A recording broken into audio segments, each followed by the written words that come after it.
Bugun orqa teshikka svecha qo'yishni o'rganamiz.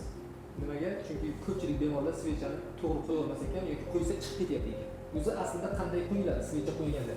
Mana orqa teshik, mana to'g'ri ichak. Mana bu sfinkter hisoblanadi. Tashqi va ichki sfinkter. Mana bu orqa teshikning kirish qismi. Aslida kirish emas, chiqish qismi. Kirish, iltimos kirish bo'lmasa bu chiqish bo'lishi kerak. Axlat chiqadigan joy. Bu yerdan svecha tiqiladi.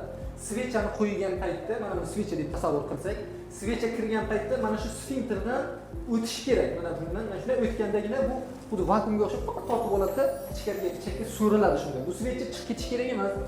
Ichkariga kirgandan keyin so'rilib, o'z organizmga sekin ta'sir qiladi. Shuning uchun svechani qo'yayotganda обязательно bir bo'g'im yoki ikkita bo'g'im salgina ichkariga kiritib, bundoq qilib tiqib, mana bu qisib turadigan sfinkterdan o'zini o'tkazib yuborish to'g'riroq bo'ladi. Bu svecha o'rnida qabul qildik, buni tiqish inarobniy keladi.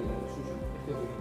Keyin svechalardan foydalanish обязательно vrach tavsiyasiga binoan ko'chadan yoki qo'shnisini tavsiyasi bilan olib ishlatavermang. Bu yomon oqibatlarga olib kelishi mumkin. Noto'g'ri foydalanilgan ko'p svechalardan bu ichakni shilliq qavatini yallig'lanish kasalliklari degan kasalliklar bor. O'shalarga olib keladi. Ehtiyot bo'lib foydalaning har bir doridan. Siz bilan Sher Muhammad Fayzullayev.